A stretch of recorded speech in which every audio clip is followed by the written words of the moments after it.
Very good morning to you, Ms. Yolanda Cuba, Vodacom's Group's Chief Strategy Officer, as we get a sense of some of the principles, the insights, the values that have gotten her to where she is today. What's your definition of success?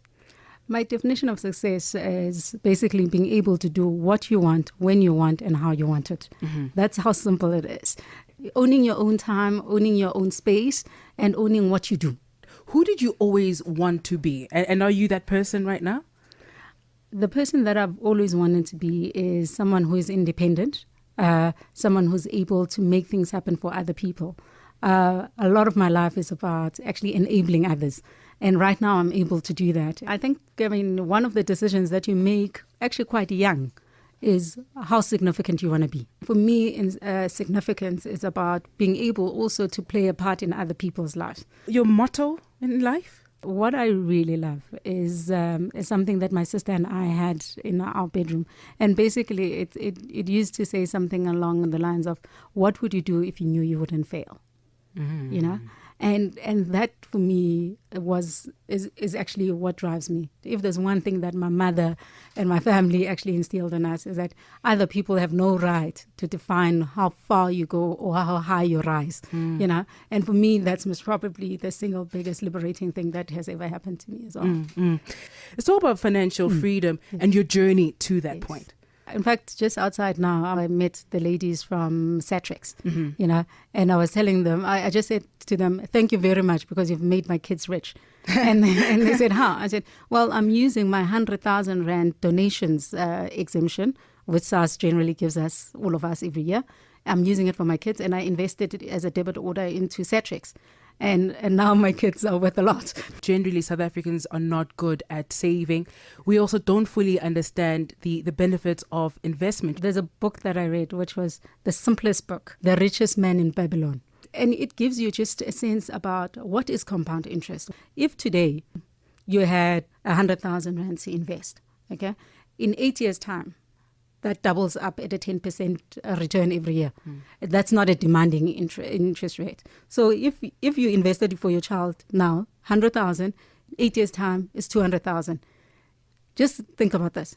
In another 8 years, so in 16 years' time, now that doubles up to 400,000. It's doubling up every time. So why would you not want to do that? If you start investing today versus starting to invest tomorrow, you're going to have a significantly different outcome. How would you define financial freedom? I think financial freedom is first recognizing that we're going to have a very long life. So financial freedom is actually knowing that while I'm taking care of my needs today, all the stuff that I need to actually take care of, I'm able to be secure that my future, when I don't have employment anymore, I'm able to take care of myself until I die. Not just for the next 5 years, next 10 years, or anything like that. It's actually until you die. Because the burden of youth today. So if I look at a lot of my friends that I studied with in accounting, the first thing that they had to do, even under articles, was actually they were paying for everyone else. You know, and I think that actually puts you on the back foot all the time. What perhaps can be the things, your tips, what you've done, things that people can start doing to almost try and reverse what is perhaps a centuries-old burden, if you will? I think the first thing is that credit is as something that you use as a temporary reprieve. It's not something that you want to use forever as a way of living.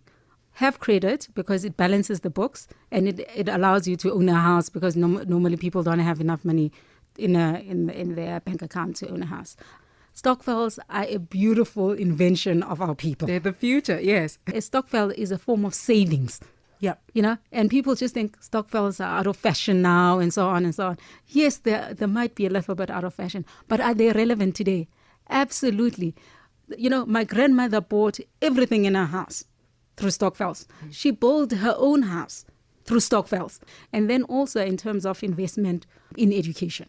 You know, investment in education, part of it is money. Okay, part of it, and this is what I've seen. You have people that study for 2 or 3 years and they don't finish. Yeah. So a part of it is a choice. You know, it's commitment, it's hard work, it's all those other stuff. I think South Africa has given me a lot. I've been fortunate, And I'm a beneficiary of BE policies. I'm a beneficiary of the freedom fight. I then added capability and competence into it, and hard work and commitment, And for me, that's the part I think we should actually dial up. Not just that we get opportunities, but we get opportunities and we say, I back it up and I show up all the time. This has been lovely. Yolanda Cuba, this week's Satrix Be Like. Thank you.